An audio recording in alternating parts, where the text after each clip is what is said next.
الحمد لله رب العالمين والصلاة والسلام على رسوله الأمين وعلى آله الطيبين الطاهرين وأصحابه الكاملين العارفين وعلينا معهم أجمعين. حضرت سیدہ کونین سیدہ فاطمۃ الزہرا سلام اللہ علیہا، آپ کے مقام و مرتبہ میں یہ بات کسی کو نہ بھولے کہ سید عالم صلی اللہ علیہ وآلہ وصحبہ وسلم آپ کے آنے پر قیام فرماتے، کھڑے ہو جاتے اور اپنی جگہ آپ کو بٹھاتے. اور محدثین نے لکھا کہ اگر دن میں کئی مرتبہ سیدہ آتی تو سید عالم صلی اللہ علیہ وآلہ وصحبہ وسلم اس عمل کو کئی بار کرتے، دہراتے. میں نے کتب حدیث میں ایک روایت دیکھی ہے جسے ہمارے علماء نے، اہل واعظ و نصیحت نے متعدد بار بیان بھی کیا ہے کہ قیامت کو جب شہزادی کونین کی سواری آئے گی، 70,000 حوروں کے جلوہ میں آپ میدان محشر میں تشریف لائیں گی تو اس وقت آواز آئے گی، یا اہل الجمع غضوا ابصارکم ونکسوا رؤوسکم، اے جمع ہونے والو، اے اہل محشر، غضوا ابصارکم، اپنی آنکھوں کو بند کر لو، ونکسوا رؤوسکم، اور اپنے سروں کو جھکا لو. سورہ قصص میں حضرت موسیٰ علیہ السلام کا ذکر آتا ہے کہ جب آپ نے قبطی کو گھوسا لگایا اور غیر ارادی طور پر اس قبطی کی موت ہو گئی تو آپ حکم الہی سے مصر چھوڑ کر حسب ہدایت الہی نکل کھڑے ہوئے اور آپ وادی مدین میں پہنچے اور اس کنویں پر آپ آئے جہاں قوم کے لوگ اپنے پینے کے لیے پانی اور اپنے جانوروں کو سیراب کرنے کے لیے اس کنویں سے پانی حاصل کرتے تھے، جس پر ایک بہت بڑی صخرہ، ایک بہت بڑی چٹان رکھی ہوتی تھی. قوم کے 8 سے 10 بندے اس چٹان کو ہٹاتے اور پھر اپنی پانی کی ضروریات پوری کرتے. اس اسنا میں جب سیدنا موسیٰ کلیم اللہ علی نبینا وعلیہ الصلاۃ والتسلیم والتمجید وہاں پہنچے تو آپ نے دیکھا کہ قوم کے لوگ اپنے لیے پانی لے رہے ہیں اور اپنے جانوروں کو پانی پلا رہے ہیں، اور ایک جانب کو ان سے ہٹ کر کے 2 بچیاں عفت معاب، شرم و حیا کی پہ کر الگ سے کھڑی ہیں، وہ لوگوں میں گھل مل نہیں رہی. جب سب لوگ اپنی ضروریات پوری کر کے کنویں پر اس چٹان کو واپس دے کر کے چلے گئے تو وہ جو بچا کھچا پانی تھا وہ 2 بچیاں اپنے جانوروں کو پلانے لگیں. سیدنا موسیٰ علیہ السلام نے انہیں فرمایا، ٹھہر جاؤ، میں تمہارے لیے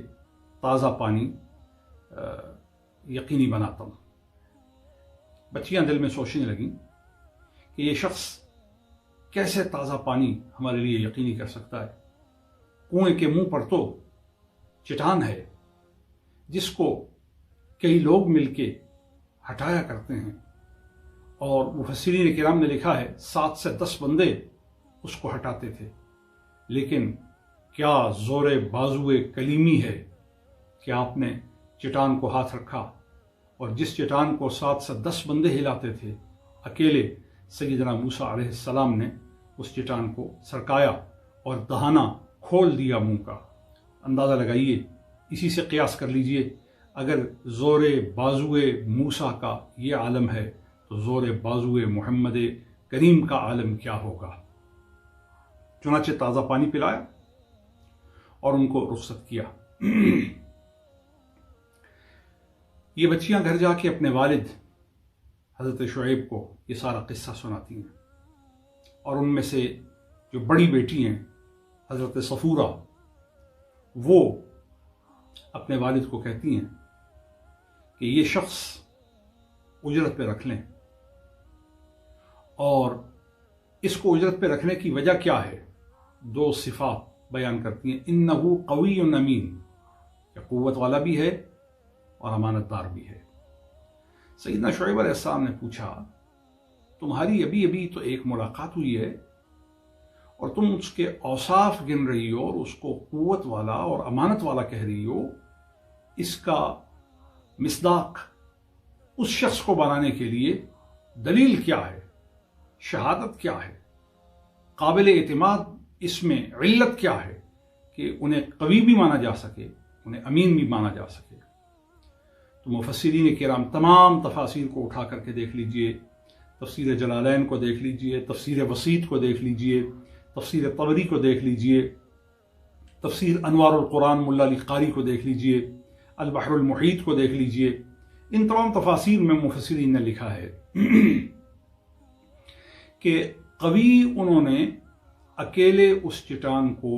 ہٹا دینے کی صلاحیت کی بنا پر کہا کہ جو آدمی اکیلے 7 سے 10 بندوں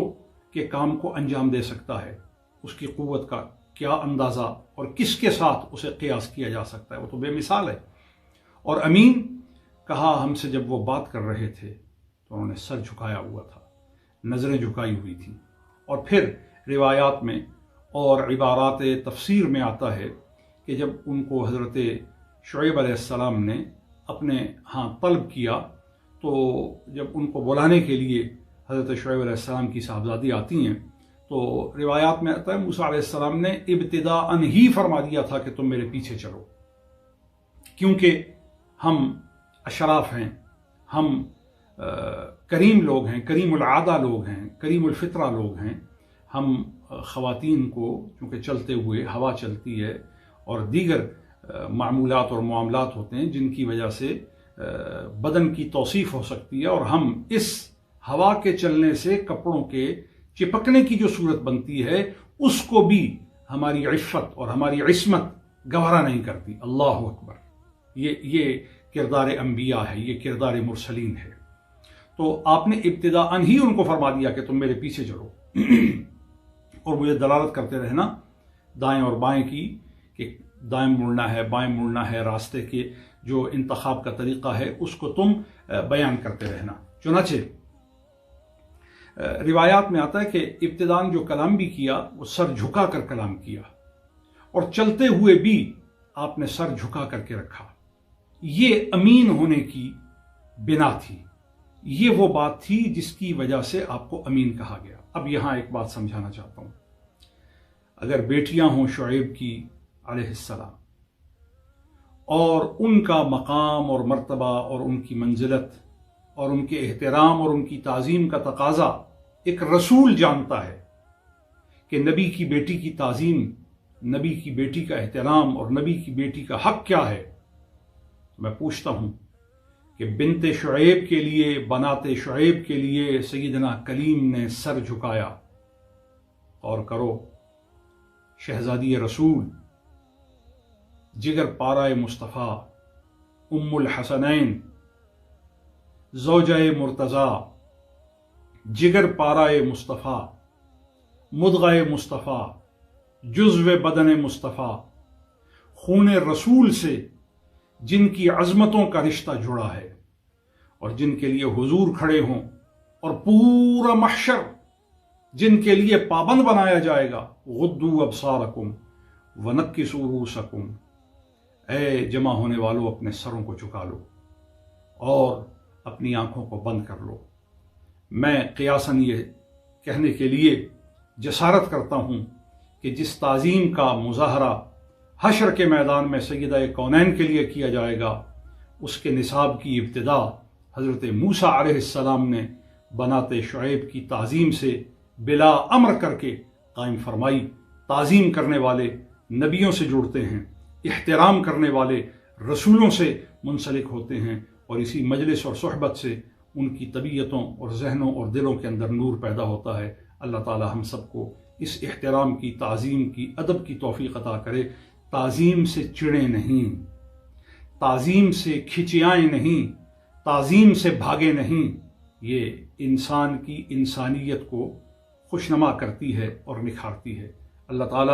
ہمیں تعظیم والا بنائے، ہمیں احترام کی توفیق عطا کرے اور احترام آدمیت سے مالا مال فرمائے۔